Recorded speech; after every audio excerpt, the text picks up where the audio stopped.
Hello दोस्तों, स्वागत है आपका सक्सेस मंत्रा ऑनलाइन पाठशाला में। और आज की इस क्लास में पॉलिटी के कुछ महत्वपूर्ण क्वेश्चन डिस्कस करेंगे। क्लियर? तो चलिए शुरू करते हैं फिर आज की क्लास।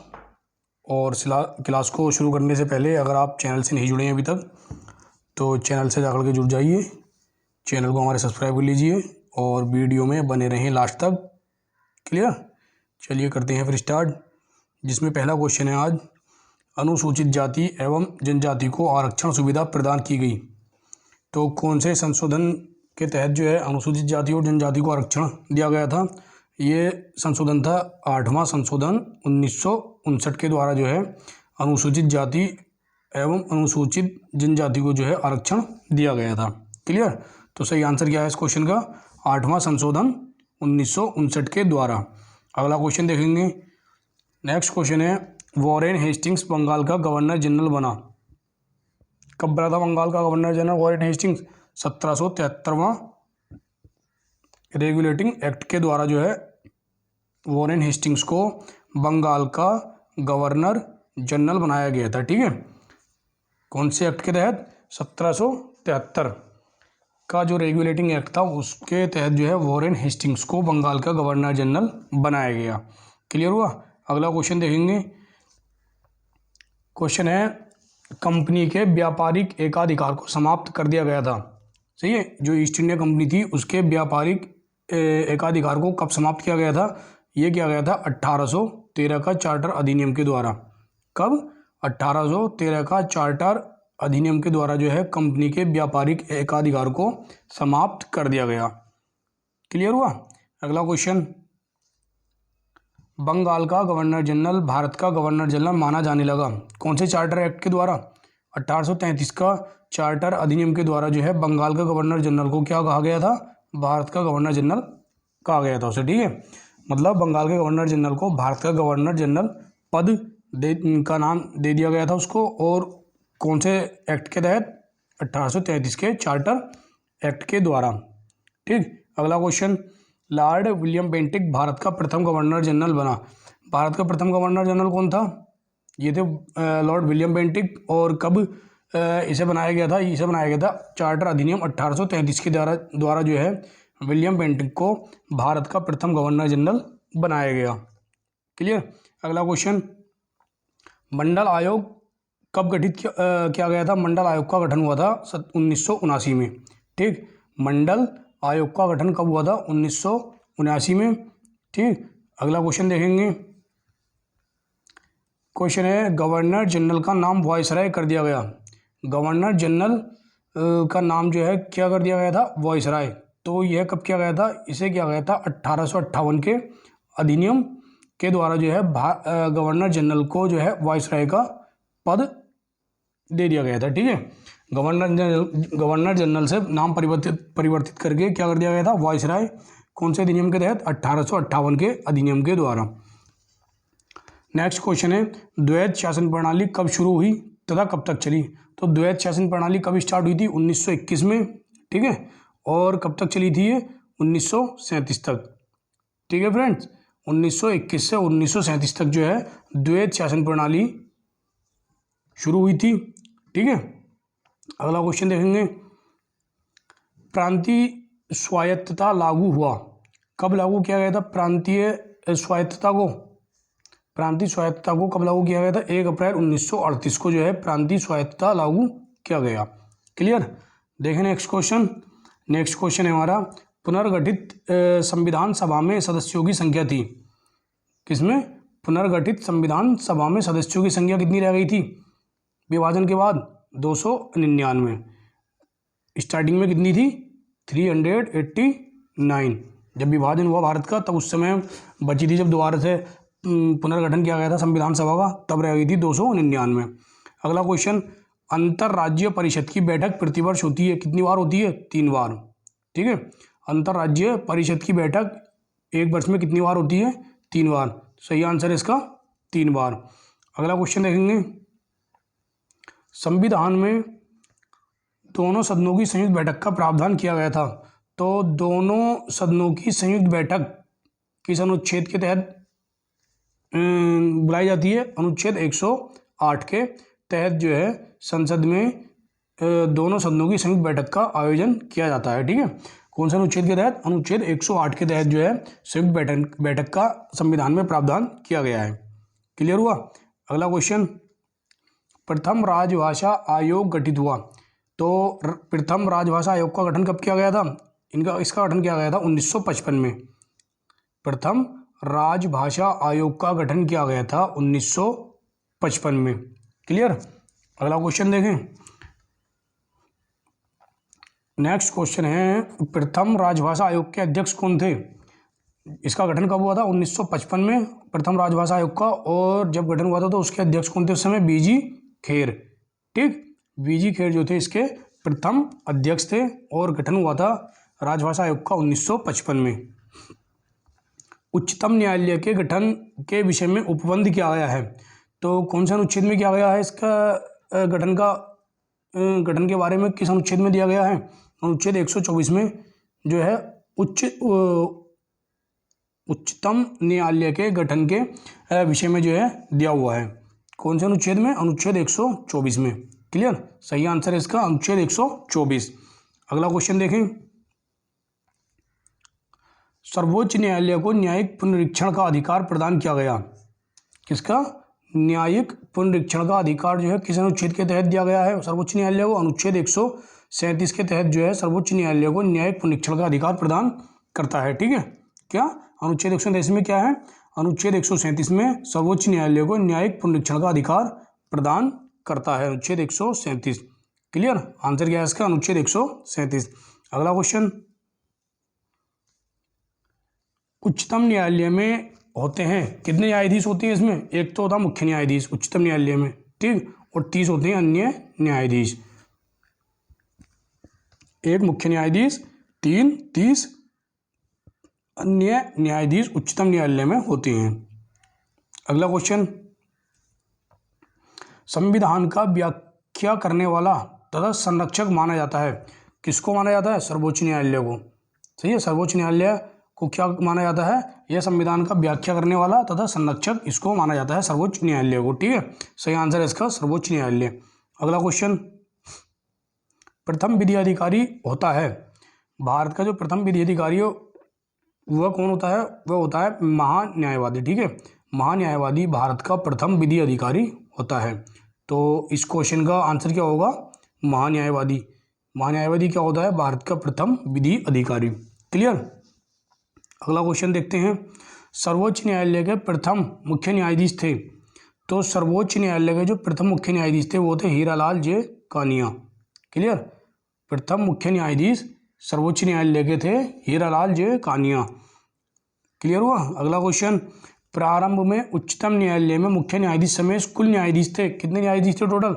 8। ठीक है, टोटल न्यायाधीश कितने थे? 8, 1 + 7। अगला क्वेश्चन, पंजाब एवं हरियाणा के उच्च न्यायालय के अधीन है।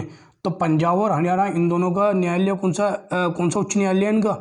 चंडीगढ़ उच्च न्यायालय जो है पंजाब और हरियाणा दोनों का एक संयुक्त क्या है? ये उच्च न्यायालय है। क्लियर? पंजाब का भी उच्च न्यायालय चंडीगढ़ में है और हरियाणा का भी उच्च न्यायालय कहाँ है? चंडीगढ़। अगला क्वेश्चन, कोलकाता उच्च न्यायालय किसके अधीन है? कोलकाता उच्च न्यायालय के अधीन है। ठीक है, कोलकाता उच्च न्यायालय के कौन अधीन है? अंडमान और निकोबार द्वीप समूह जो है यह भी किसके अधीन है? कोलकाता उच्च न्यायालय के। ठीक, चलिए अगला क्वेश्चन देखें। मद्रास उच्च न्यायालय के अधीन है। मद्रास उच्च न्यायालय के अधीन कौन है? पुडुचेरी। पुडुचेरी जो है यह भी मद्रास उच्च न्यायालय के अधीन आता है। ठीक, अगला क्वेश्चन, केरल उच्च न्यायालय के अधीन है। केरल, इसका उच्च न्यायालय कौन सा है? इसके उच्च न्यायालय के अधीन कौन सा है? लक्षद्वीप। लक्षद्वीप और केरल का जो उच्च न्यायालय है वो दोनों क्या है? सेम है। ठीक है, अगला क्वेश्चन देखेंगे। सर्वप्रथम भारत में उच्च न्यायालय का गठन कब और किन स्थानों पर हुआ था? तो सबसे पहले उच्च न्यायालय कहाँ बनाए गए थे? कोलकाता, बम्बई और मद्रास में। और कब? 1862 में। सर्वप्रथम भारत में उच्च न्यायालय का गठन किया गया था 1862 में। कहाँ पर? कोलकाता, बम्बई और मद्रास में। ठीक है, नेक्स्ट क्वेश्चन फ्रेंड्स, यहाँ हम कंप्लीट कर चुके हैं 200 क्वेश्चन, ठीक है। और 200 क्वेश्चन जो हमने कंप्लीट किए हैं, ये अभी तक हमने एक वीडियो में 100 क्वेश्चन, फिर नेक्स्ट वीडियो में फिर 100 क्वेश्चन हम कंप्लीट किए, ठीक है। इस तरीके से जो है हम ये इन क्वेश्चन की एक सीरीज़ ली है हमने। 3 वीडियो में जो है ये लगभग 300 क्वेश्चन हम कंप्लीट कर चुके होंगे। और ये जो सीरीज़ है आपके लिए एक महत्वपूर्ण सीरीज़ होने वाली है किसी भी एग्ज़ाम्स के लिए, ठीक है। तो बने रहें लास्ट तक इस वीडियो में और भी अच्छे क्वेश्चंस के लिए, जिसमें कि अगला क्वेश्चन है, किस उच्च न्यायालय में न्यायाधीशों की संख्या सबसे कम है? तो गुवाहाटी उच्च न्यायालय में जो है सबसे कम न्यायाधीश हैं भारत के अंदर, ठीक है। किस न्यायालय में सबसे कम न्यायाधीश है? गुवाहाटी उच्च न्यायालय में। सही आंसर इसका गुवाहाटी उच्च न्यायालय। और सर्वाधिक न्यायाधीश किस न्यायालय के अंदर है? तो वो हैं इलाहाबाद उच्च न्यायालय के अंदर जो है सबसे ज़्यादा न्यायाधीशों की संख्या है, वो सबसे कम गुवाहाटी उच्च न्यायालय में, ठीक है। तो जो भी उच्च न्यायालय से रिलेटेड महत्वपूर्ण पॉइंट्स थे वो भी यहाँ पे हमने ऐड करने की कोशिश की है, ठीक है। और देखते हैं दिल्ली उच्च न्यायालय की स्थापना कब हुई थी? 1966 में जो है दिल्ली उच्च न्यायालय की स्थापना की गई थी। और इलाहाबाद उच्च न्यायालय की स्थापना कब की गई थी? 1866 में। क्लियर? 1866 में इलाहाबाद उच्च न्यायालय की स्थापना की गई थी और दिल्ली उच्च न्यायालय की स्थापना 1966 में, ठीक। अगला क्वेश्चन, उच्च न्यायालय तथा उच्चतम न्यायालय के मुख्य तथा अन्य न्यायाधीशों की सेवानिवृत्ति की आयु क्या होती है? तो इनकी सेवानिवृत्ति की आयु होती है, उच्च न्यायालय के कितनी होती है? 65 वर्ष, ठीक। और उच्चतम न्यायालय की 62, ठीक है। क्या क्या इनकी सेवानिवृत्ति की आयु होती है? 65 वर्ष और 62 वर्ष, ठीक। अगला क्वेश्चन, उच्चतम तथा उच्च न्यायालय की कार्यकारी भाषा होती है, क्या होती है इनकी कार्यकारी भाषा? अंग्रेजी, ठीक है। उच्चतम और उच्च न्यायालय की जो कार्यकारी भाषा है वह है अंग्रेजी। चलिए अगला क्वेश्चन देखेंगे, केंद्र एवं राज्य के मध्य विधायी शक्तियों का वितरण आधारित है कौन से अधिनियम के तहत? 1935 अधिनियम के तहत जो है केंद्र और राज्यों के मध्य जो है विधायी शक्तियों का वितरण किया जाता है, ठीक है। किस अधिनियम के तहत? 1935 के अधिनियम के तहत जो है केंद्र और राज्यों के मध्य विधायी शक्तियों का वितरण किया जाता है। अगला क्वेश्चन, लोक सेवाओं हेतु ली कमीशन कब गठित किया गया था? ली कमीशन की स्थापना कब की गई थी? 1923 में, ठीक है। लोक सेवाओं हेतु ली कमीशन गठित हुआ था 1923 में। अगला क्वेश्चन, पीके थुंगन समिति गठित हुई थी, कब गठित हुई थी? 1988 में, ठीक। 1988 में पीके थुंगन समिति का गठन किया गया था और ली कमीशन का गठन कब किया गया था? 1923 में, ठीक है। 1923 में ली कमीशन और पीके थुंगन 1988 में। अगला क्वेश्चन है, लॉर्ड रिपन द्वारा स्थानीय स्वशासन स्थापित किया गया, किसने किया था स्थानीय स्वशासन की स्थापना? लॉर्ड रिपन ने। और कब की थी? 1882 में, ठीक है। 1882 में लॉर्ड रिपन के द्वारा जो है स्थानीय स्वशासन की स्थापना की गई थी। अगला है, अशोक मेहता समिति का गठन कब हुआ था? 1977 में। और यह समिति किससे रिलेटेड है? पंचायती राज से, ठीक है। अशोक मेहता समिति का गठन हुआ था 1977 में। अगला क्वेश्चन, केंद्र राज्य के वित्त संबंध का निर्धारण कौन करता है? वित्त आयोग। कौन करता है? वित्त आयोग। केंद्र राज्य के वित्त संबंध का निर्धारण कौन करता है? वित्त आयोग। अगला क्वेश्चन, पुरानी वित्तीय समिति है, सबसे पुरानी वित्तीय समिति कौन सी है? लोक लेखा समिति, ठीक है। कौन सी समिति है? लोक लेखा समिति जो है पुरानी वित्तीय समिति है। अगला क्वेश्चन, प्रथम वित्त आयोग के अध्यक्ष कौन थे? केसी नियोगी, ठीक है। इंपॉर्टेंट क्वेश्चन है ये, ठीक। कौन थे प्रथम वित्त आयोग के अध्यक्ष? केसी नियोगी, ठीक है। आगे देखते हैं क्वेश्चन, अंतरराज्य परिषद का गठन का प्रावधान है कौन से अनुच्छेद में है? अनुच्छेद 263 में। अनुच्छेद 263 में जो है अंतरराज्य परिषद का गठन का प्रावधान किया गया है। अनुच्छेद 263 में किस में किया गया है अंतरराज्य परिषद का गठन का प्रावधान? अनुच्छेद 263 में। अगला क्वेश्चन, लोक लेखा समिति के सदस्यों की संख्या होती है, कितने होते हैं लोक लेखा समिति में सदस्य? 22, जिसमें 15 तो होते हैं लोकसभा से और 7 होते हैं राज्यसभा से, ठीक है। लोक लेखा समिति में कितने सदस्य होते हैं टोटल? 22, और 15 लोकसभा से और 7 राज्यसभा से, ठीक है। नेक्स्ट क्वेश्चन, संघीय न्यायपालिका का वर्णन है किस अनुच्छेद में? संघीय न्यायपालिका का वर्णन अनुच्छेद 124 से अनुच्छेद 147 तक जो है संघीय न्यायपालिका का वर्णन किया गया है, ठीक। अगला क्वेश्चन देखें, अनुच्छेद 343 का संबंध किससे है? संघ की राजभाषा से। अनुच्छेद 343 का संबंध किससे है? संघ की राजभाषा से जो है अनुच्छेद 343 का संबंध है। अगला क्वेश्चन, अनुच्छेद 352 संबंधित है आपातकाल से। अनुच्छेद 352 संबंधित है आपातकाल से, क्लियर। और संविधान का कौन सा अनुच्छेद वोट देने के अधिकार देता है? तो कौन सा अनुच्छेद है जिसमें वोट देने का अधिकार दिया गया है? अनुच्छेद 326, ठीक है। अनुच्छेद 326 में क्या प्रावधान है? यह कहता है कि वोट देने का अधिकार, ठीक। अगला क्वेश्चन, अंतर्राष्ट्रीय शांति और सुरक्षा संविधान के किस अनुच्छेद में है? अंतर्राष्ट्रीय शांति और सुरक्षा संविधान के अनुच्छेद 51 में है, ठीक है। अनुच्छेद 51 में क्या है? अंतर्राष्ट्रीय शांति और सुरक्षा। नेक्स्ट क्वेश्चन, किस अनुच्छेद में न्यायपालिका का कार्यपालिका से पृथक्करण किया गया?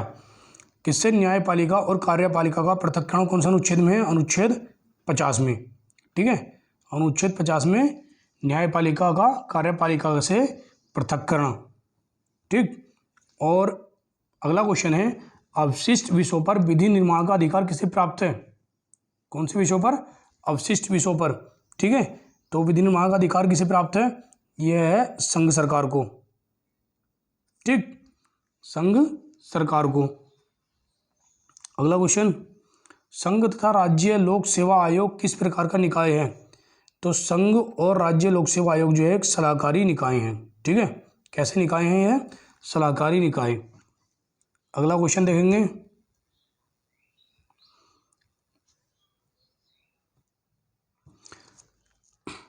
देश के सार्वजनिक धन का संरक्षक होता है, कौन होता है?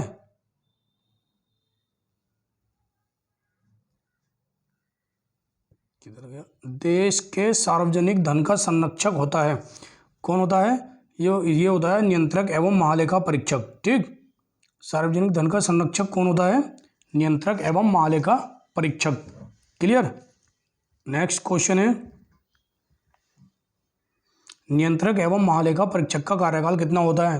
तो इसका कार्यकाल कितना होता है? 6 वर्ष का होता है, ठीक है, या फिर 65 वर्ष की आयु उसने पूरी की हो, क्लियर। इसका कार्यकाल कितना होता है? नियुक्ति से 6 वर्ष या फिर 65 वर्ष की आयु तक, ठीक है। लोक सेवा आयोग की स्थापना हुई 1926 में। लोक सेवा आयोग की स्थापना कब हुई थी? 1926 में। अगला क्वेश्चन देखेंगे, संघ लोक सेवा आयोग के सदस्य अपना त्यागपत्र देते हैं और उनकी नियुक्ति करता है, ठीक है। तो कौन करता है संघ लोक सेवा आयोग के सदस्यों की नियुक्ति? राष्ट्रपति।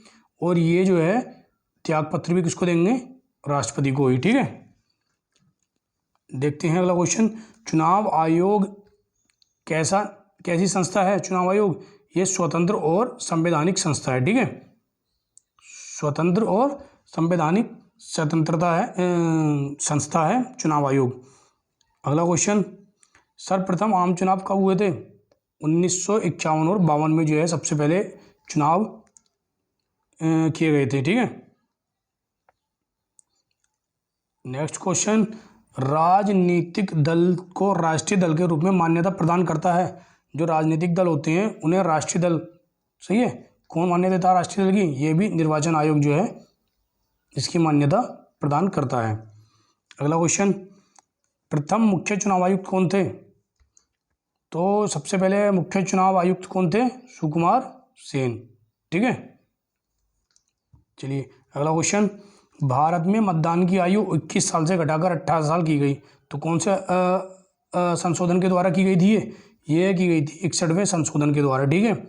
61वां संविधान संशोधन के तहत जो है मतदान करने की आयु 21 साल से घटाकर 18 साल कर दी गई और ये संशोधन हुआ था 1989 में। क्लियर। अगला क्वेश्चन, राष्ट्रीय आपात की प्रथम घोषणा की गई थी कब? सबसे पहले राष्ट्रीय आपात लगाया गया था चीनी आक्रमण के समय। सही है, जब चीनी और भारत से युद्ध हुआ था तब उस समय सबसे पहले राष्ट्रीय आपात की घोषणा की गई थी। और कब की गई थी? 1962 में। ठीक है, 1962 में। अब नेक्स्ट क्वेश्चन है, आंतरिक अशांति के कारण किस वर्ष राष्ट्रीय आपात लागू किया गया? तो आंतरिक अशांति के कारण जो था 1975 में जो था भारत के अंदर राष्ट्रीय आपातकाल लगाया गया था। ठीक है, 1962 में, सॉरी 1975 में। 1962 में तो जब चीन और पाकिस्तान से युद्ध हुआ था तब, चीन और भारत में, तब लगा था 1962 में। सही है। और 1975 में आंतरिक अशांति के कारण। भारत में आकस्मिक निधि का गठन कब हुआ था? तो आकस्मिक निधि का गठन किया गया था 1950 में। क्लियर। 1950 में आकस्मिक निधि का गठन किया गया। और अगला क्वेश्चन है, संविधान की आत्मा किस अनुच्छेद को कहा जाता है? अनुच्छेद 32 को जो है संविधान की आत्मा कहा जाता है। और अनुच्छेद 32 जो है संवैधानिक उपचारों के अधिकार से संबंधित है। क्लियर। चलिए अगला क्वेश्चन देखेंगे, काका कालेलकर आयोग का गठन हुआ। तो काका कालेलकर आयोग का गठन कब हुआ था? 1953 में। ठीक है, 1953 में काका कालेलकर आयोग का गठन हुआ था। अगला क्वेश्चन, भारत का अंतिम अंग्रेज वायसराय कौन था? तो यह था लॉर्ड माउंटबेटन। अंतिम अंग्रेज वायसराय भारत का लॉर्ड माउंटबेटन था। ठीक है। अगला क्वेश्चन, भारत एक धर्मनिरपेक्ष देश है, इसका क्या तात्पर्य है?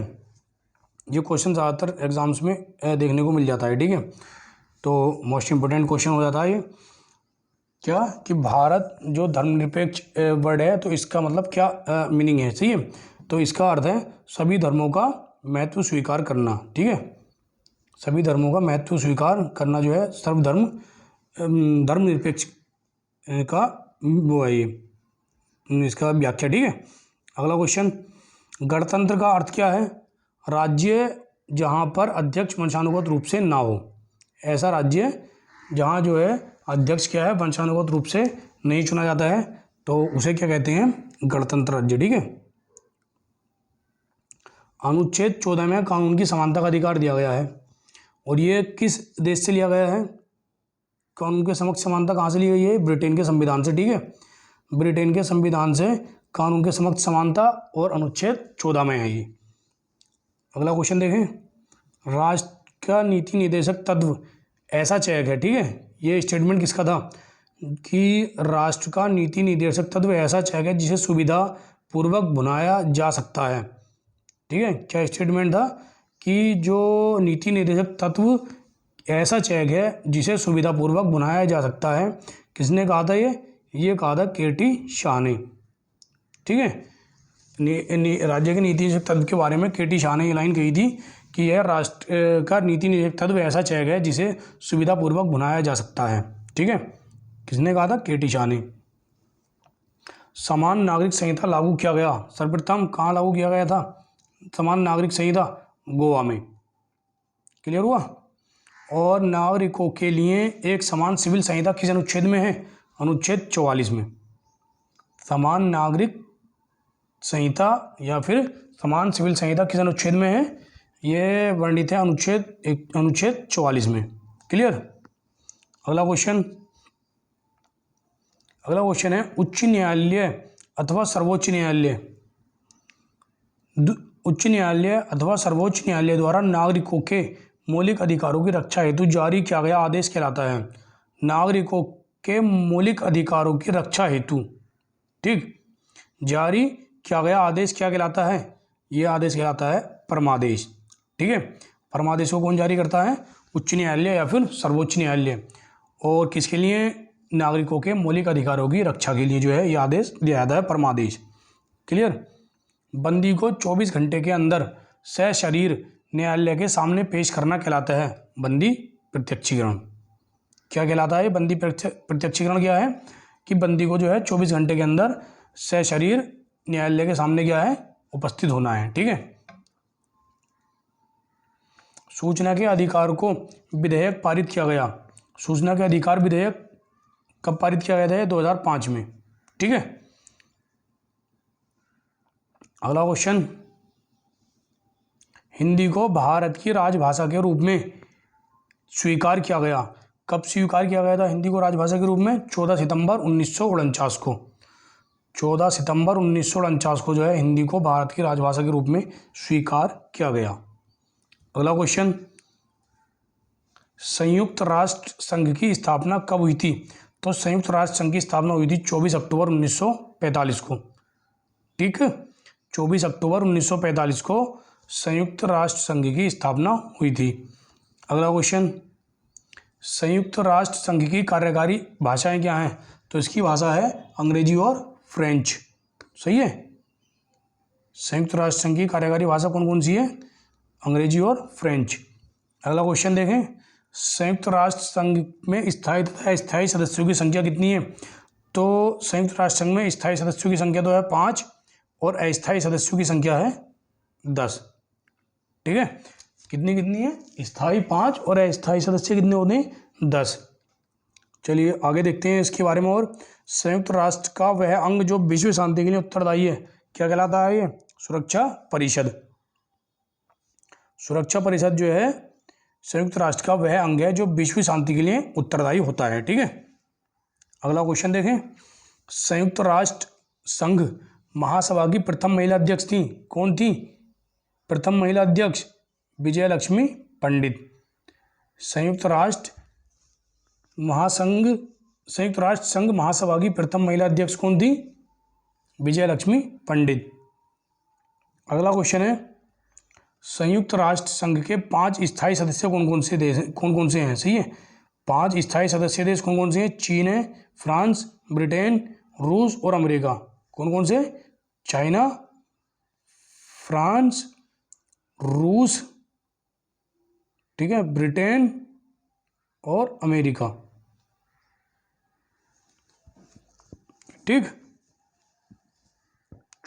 चीन, फ्रांस, ब्रिटेन, रूस, अमेरिका, ये कैसे सदस्य देश हैं? स्थायी सदस्य देश। और इसका मुख्यालय कहाँ पर स्थित है संयुक्त राष्ट्र महासंघ का? न्यूयॉर्क में। ठीक है, न्यूयॉर्क में जो है संयुक्त राष्ट्र संघ का मुख्यालय स्थित है। अगला क्वेश्चन, संयुक्त राष्ट्र संघ का प्रधान न्यायिक अंग कौन सा है? अंतर्राष्ट्रीय न्यायालय। अंतर्राष्ट्रीय न्यायालय किसका न्यायिक अंग है? ये संयुक्त राष्ट्र संघ का। ठीक है, संयुक्त राष्ट्र संघ का न्यायिक अंग है अंतर्राष्ट्रीय न्यायालय। अगला क्वेश्चन, संयुक्त राष्ट्र संघ के प्रथम महासचिव थे त्रिगवेली।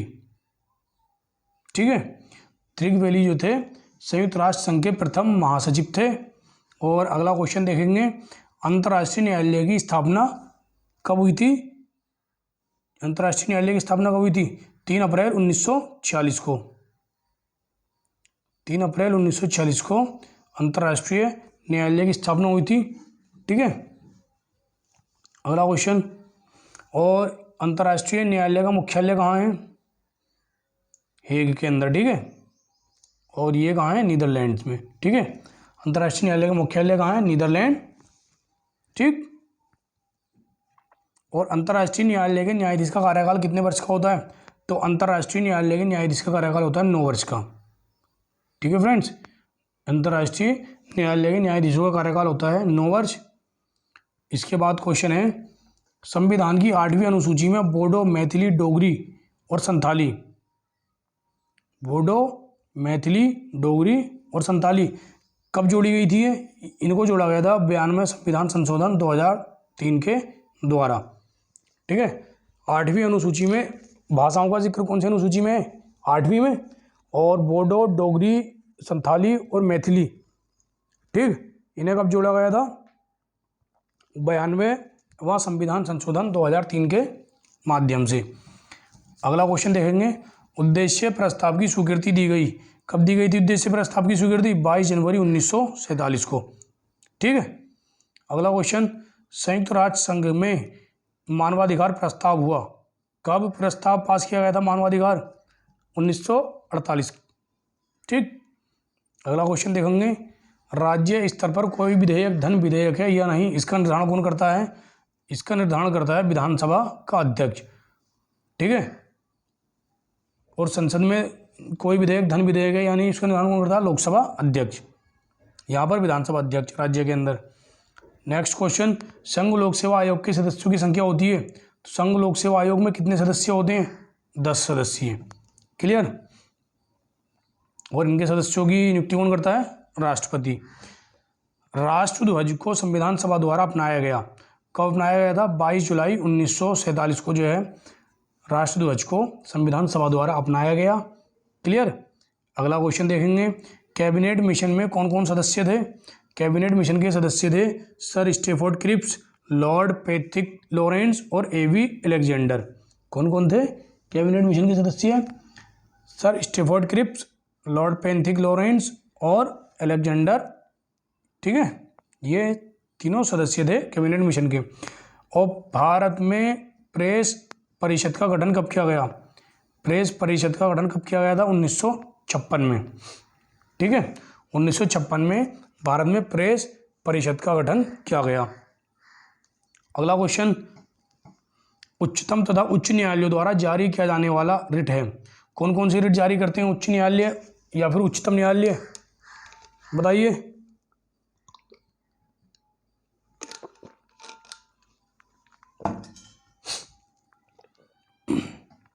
कौन कौन सी रिट है? वो 5 रिट जारी करते हैं। ठीक है, कौन कौन सी? बंदी प्रत्यक्षीकरण, परमादेश, प्रतिषेध, उत्प्रेषण या फिर अधिकार परीक्षा।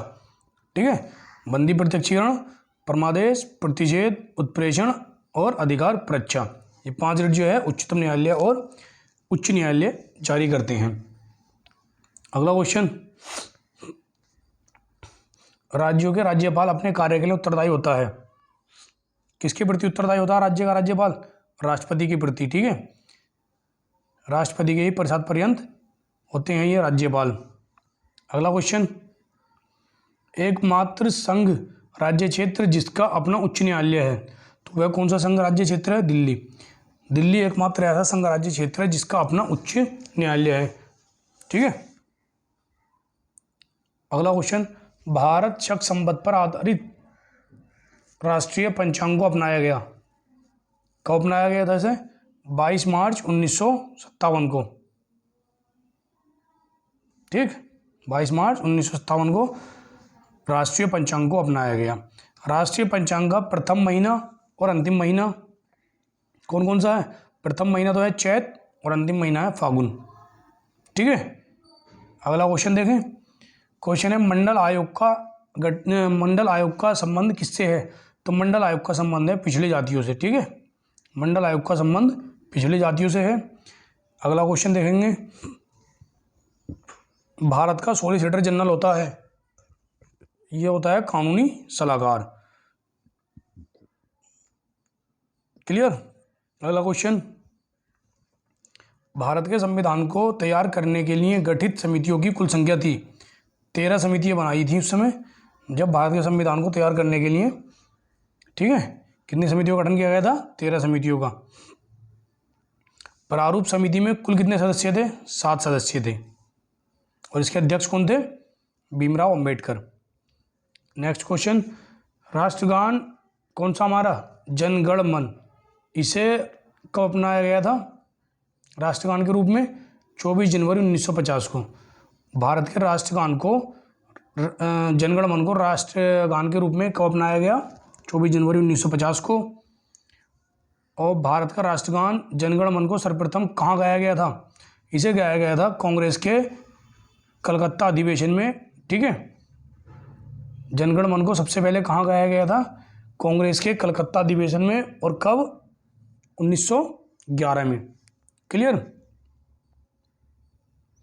अगला क्वेश्चन, भारत के राष्ट्रगीत वंदे मातरम सर्वप्रथम गाया गया? तो वंदे मातरम को सर्वप्रथम कहाँ गाया गया था? 1896 के कौन सा अधिवेशन था वो? कलकत्ता अधिवेशन। सही है। क्लियर। क्लियर हुआ? चलिए अगला देखते हैं।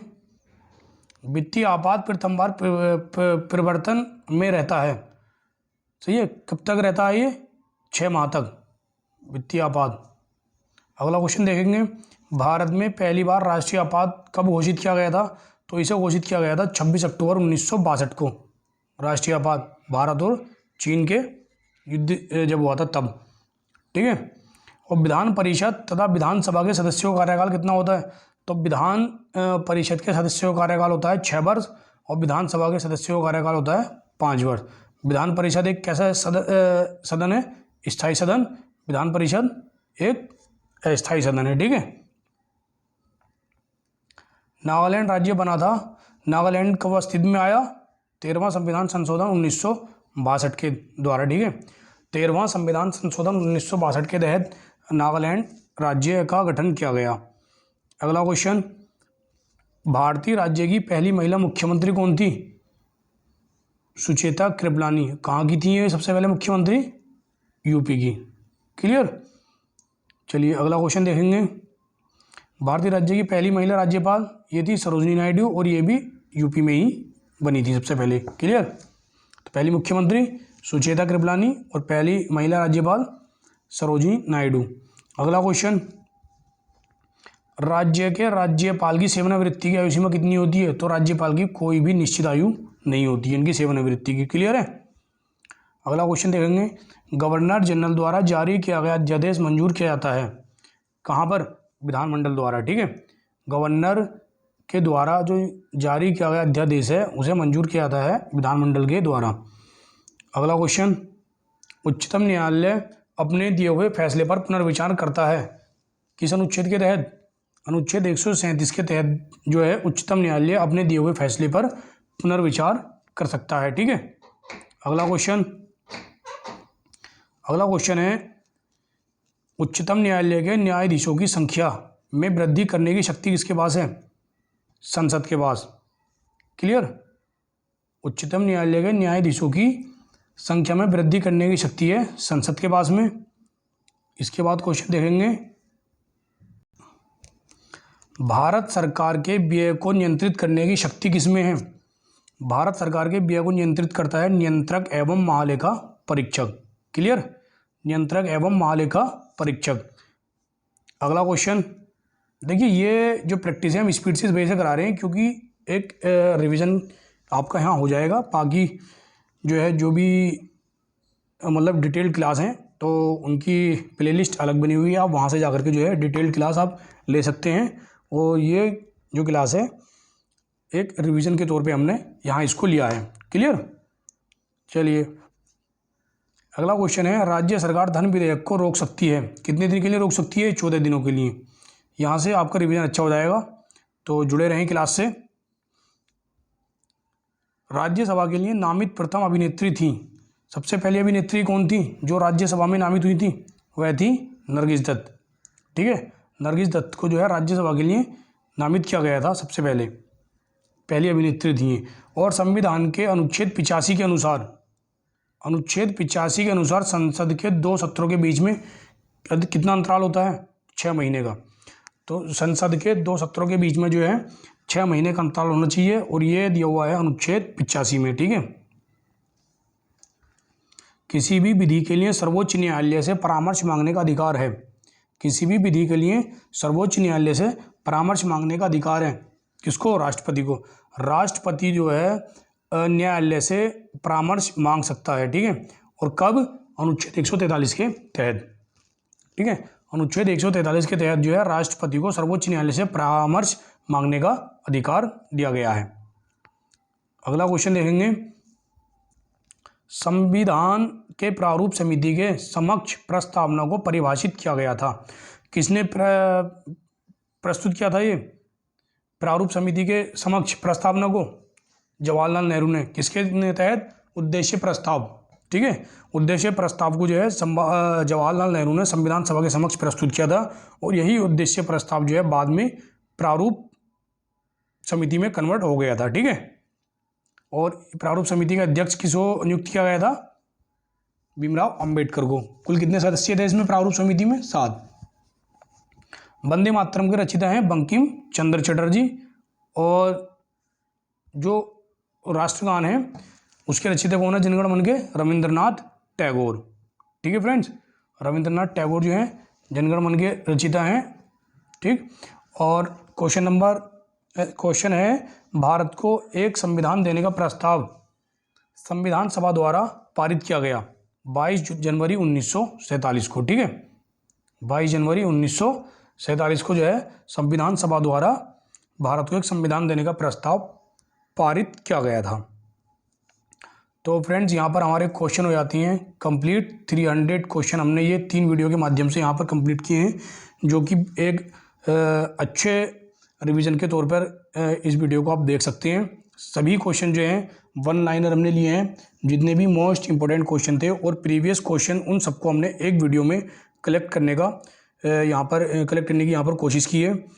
तो अगर आपको जो है 1 लाइनर में प्रैक्टिस करनी है तो आप इस वीडियो को भी और जो इससे पहली जो वीडियो हैं उनको जाकर के आप देख सकते हैं हमारे चैनल की प्लेलिस्ट में, जिससे आपका जो है रिवीजन अच्छे तौर तरीके से हो सके। ठीक है, और इसी तरीके की और भी वीडियो से जुड़ने के लिए चैनल को सब्सक्राइब करें, और अगर वीडियो आपको पसंद आई है तो इसको लाइक और शेयर करें अपने फ्रेंड्स को।